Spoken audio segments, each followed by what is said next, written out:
প্রিয় ছাত্রছাত্রীবৃন্দ, আজকে আমি তোমাদের জন্য মাধ্যমিক ভূগোল বিষয়ের সাজেশান নিয়ে উপস্থিত হয়েছি।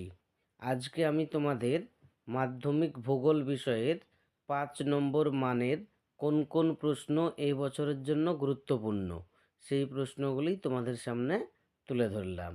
এসো তাহলে আমরা দেখে নিই অধ্যায় ভিত্তিক প্রশ্নগুলি। প্রথম অধ্যায়, এখান থেকে 5টি প্রশ্ন রাখা হয়েছে। 1. হিমবাহের ক্ষয় অথবা সঞ্চয় কার্যের ফলে সৃষ্ট ভূমিরূপগুলি আলোচনা করো। 2.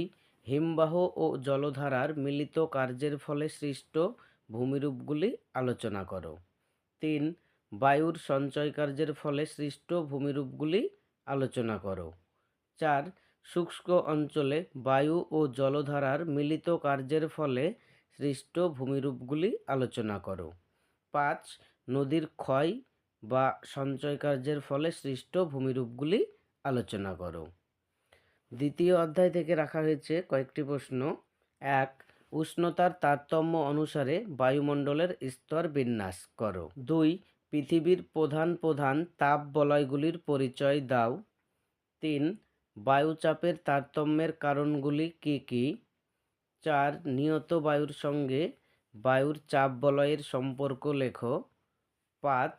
বায়ুমণ্ডলের উষ্ণতার তারতম্যের কারণগুলি ব্যাখ্যা করো।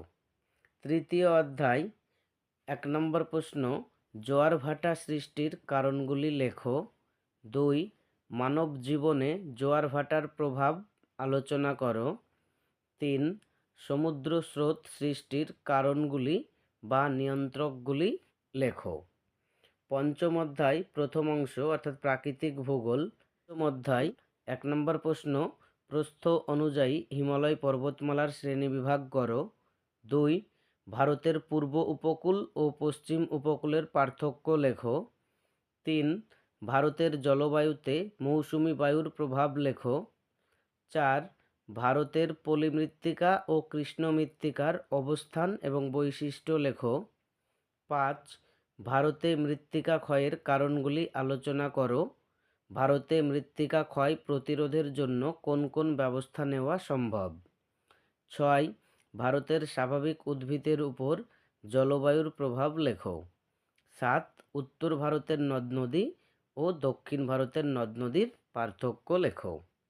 এবার আমরা দেখে নেব পঞ্চম অধ্যায়ের দ্বিতীয় অংশ অর্থাৎ ভারতের দ্বিতীয় অংশ অর্থাৎ অর্থনৈতিক ভূগোল। 1 নম্বর প্রশ্ন, ভারতে কৃষিকাজের বৈশিষ্ট্য উল্লেখ করো। 2. গম অথবা ধান অথবা চা চাষের অনুকূল ভৌগোলিক পরিবেশের বিবরণ দাও। 3. ভারতের পশ্চিমাঞ্চলে পেট্রো রসায়ন শিল্পের কেন্দ্রীভবনের কারণগুলি আলোচনা করো। 4. পূর্ব ও মধ্য ভারতে লৌহ ইস্পাত শিল্পের অধিক উন্নতির কারণগুলি ব্যাখ্যা করো। 5. ভারতের অসম জনবন্টনের তারতম্যের কারণগুলি আলোচনা করো। এই প্রশ্নগুলি করলেই আশা করি তোমরা এবছর মাধ্যমিক পরীক্ষায় ভূগোল বিষয়ের 5 নম্বর মানের প্রশ্নগুলি কমন পেয়ে যাবে। পরবর্তী সাজেশান পেতে চ্যানেলটি সাবস্ক্রাইব করে পাশে থাকা বেল আইকনটি অন করে রাখো।